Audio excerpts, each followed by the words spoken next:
Hello everyone, welcome to Shivam coaching classes. Students, आज हम पढ़ेंगे एक्सरसाइज 10.2। लेकिन इससे पहले मैं आपको कुछ बताना चाहूँगी।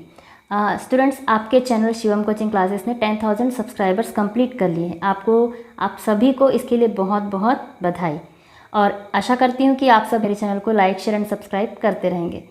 और आप सभी अपने जूनियर्स को, अपने फ्रेंड्स को इस चैनल के बारे में ज़रूर बताएं, है ना, और सब्सक्राइब करते रहें। तो आइए अब हम स्टार्ट करते हैं एक्सरसाइज 10.2।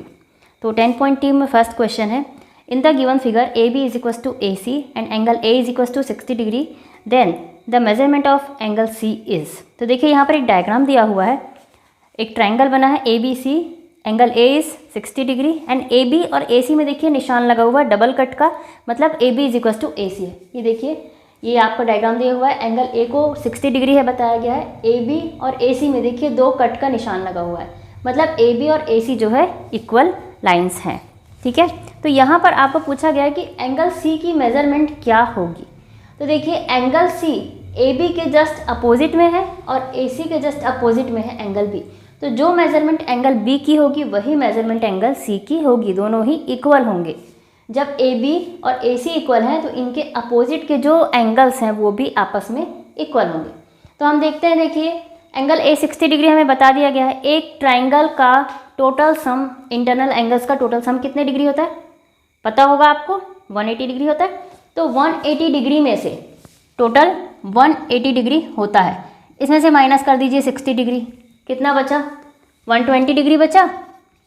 अब इस 120 डिग्री को इक्वल डिवाइड कर दीजिए, इसको डिवाइड कर दीजिए 2 से, 2 पार्ट्स में बी और सी के लिए। तो 2 6 जा 12 और 2 0 जा 0। तो ये दोनों एंगल्स भी हो जाएंगे कितने, 60 डिग्री के हो जाएंगे। और वैसे भी एक ट्रायंगल का एक एंगल अगर 60 डिग्री है तो उसके बाकी के दोनों एंगल्स के 60 डिग्री होने की संभावना ज़्यादा होती है। ठीक है, तो यहाँ पर बी और सी हो जाएंगे कितने, 60 डिग्री। तो यहाँ पर हम सी में मार्क करते हैं थर्ड, हमारा 60 डिग्री होगा करेक्ट आंसर। ठीक है, नेक्स्ट हम देखते हैं question number 2। In the given figure if angle A is equal to angle B then A C ratio B C is. अब देखिए यहाँ पर angle A is equal to angle B बताया गया है, एंगल ए और बी को equal बताया गया है। ठीक है, अब बोला गया कि ए सी और बी सी का रेशियो क्या होगा। तो देखिए, एंगल ए के सामने का साइड है कौन सा, बी सी, और एंगल बी के सामने का साइड है कौन सा, ए सी। मैं इसे इसलिए देख रही हूँ, कौन से दो एंगल्स इक्वल हैं, ए और बी। तो ए और बी का अपोजिट साइड कौन सा है, ए का अपोजिट साइड है बी सी और बी का अपोजिट साइड है ए सी। तो जब ए और बी, एंगल ए और बी इक्वल हैं तो इनके अपोजिट साइड्स भी आपस में इक्वल होंगे।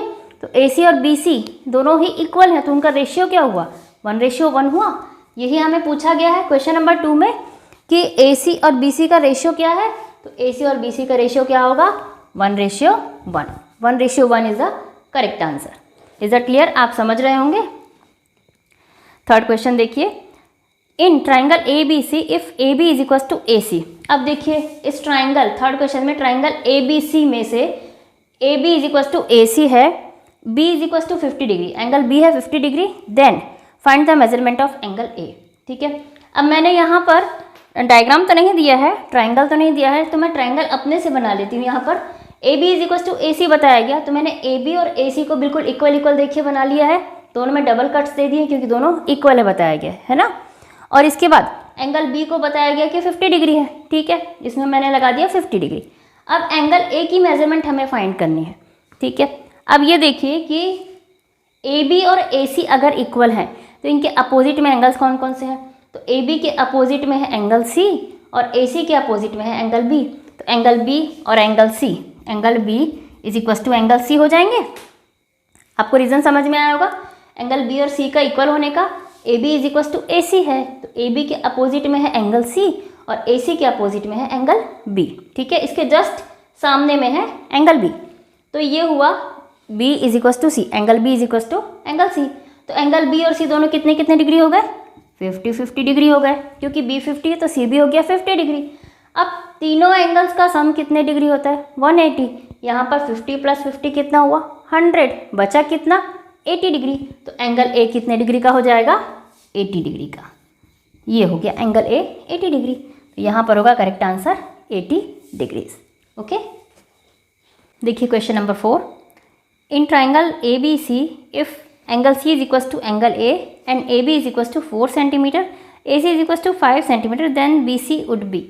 तो यहाँ पर ABC ट्राइंगल में आपको दिया गया है कि एंगल C और एंगल A इक्वल है। देखिए एक ट्राइंगल हम इमेजिन करके बनाते हैं।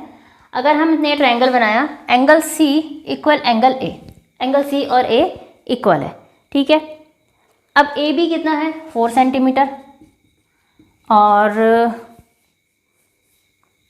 AC है 5 सेंटीमीटर, 5 सेंटीमीटर। तो हमें BC को फाइंड करना है, ठीक है। हम कैसे फाइंड कर सकते हैं, कैसे फाइंड कर सकते हैं? देखिए हमें केवल ये बताया गया कि angle A is equal to angle C है, ठीक है। हम जानते हैं कि अगर एंगल्स इक्वल हैं, दो एंगल्स अगर इक्वल हैं तो उनके अपोजिट में जो साइड्स हैं वो भी आपस में इक्वल होते हैं, या फिर दो साइड्स अगर इक्वल हैं तो उनके अपोजिट में जो एंगल्स हैं वो भी इक्वल होते हैं, है ना। तो हम इसी रूल को यहाँ पर फॉलो करते हैं। देखिए ये दोनों एंगल्स इक्वल हैं तो इनके अपोजिट में साइड्स कौन कौन से हैं? C के अपोजिट में है AB और A के अपोजिट में है BC। देखिए इसके जस्ट अपोजिट में ये है और इसके जस्ट अपोजिट में ये है, तो AB is equal to BC होंगे, ठीक है। अब AB है 4 सेंटीमीटर तो BC हो जाएगा 4 सेंटीमीटर, इजी है। तो AB is equal to BC, तो यहाँ पर हम 4 सेंटीमीटर में टिक करेंगे, ठीक है। क्लियर हुआ होगा आपको, AB और BC इक्वल होंगे दोनों 4 सेंटीमीटर, ठीक है। नेक्स्ट है question number 5, in the given figure angle B 55 degree if D is the mid point of BC, D is the mid point of BC, इसको याद रखिए, and AB is equal to AC, ठीक है। Then the measurement of angle BAD is. देखिए यहाँ पर इस triangle में एंगल B 55 डिग्री है, D मिड पॉइंट है। सॉरी यहाँ पर मुझसे कुछ कम ज़्यादा हो गया है, लेकिन ये मिड पॉइंट है बताया जा रहा है ना। एंगल D अगर मिड पॉइंट है, AB is equal to AC है, ठीक है। तो आपको फाइंड करना है एंगल BAD को, ये वाले एंगल को, आपको इस वाले एंगल को फाइंड करना है। आपको पूरे A को फाइंड नहीं करना है, केवल इस छोटे एंगल को फाइंड करना है। तो देखिए हम कैसे फाइंड कर सकते हैं।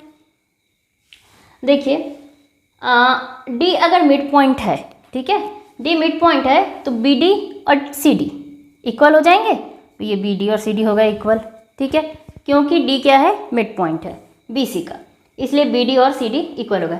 हम यहाँ पर इन दोनों ट्राइंगल्स को पहले कॉन्ग्रुएंट प्रूफ कर लेंगे। अगर ये कॉन्ग्रुएंट होता है तो इसके जो बाकी के एंगल्स हैं, कॉरेस्पॉन्डिंग एंगल्स, वो भी इक्वल हो जाएंगे, ठीक है। उसके लिए हम देखते हैं पहले BD और CD क्या हो गए, इक्वल हो गए, ठीक है। अब AB और AC ऑलरेडी इक्वल है, ठीक है। अब इसका जो AD है, साइड AD कॉमन साइड है, तो ये भी हो गया इक्वल, ठीक है। 3 साइड्स इक्वल हो गए तो साइड साइड साइड कॉन्ग्रुएंसी हो गई। अब जब साइड साइड साइड कॉन्ग्रुएंसी हो गई तो इसके सारे एंगल्स भी आपस में बाय CP/CT इक्वल होंगे, है ना। तो हमारा एंगल B हो गया 55 डिग्री। अब ये देखिए ये AB और AC इक्वल है तो एंगल CB हो गया कितना 55 डिग्री। क्यों हुआ आपने समझ में आया?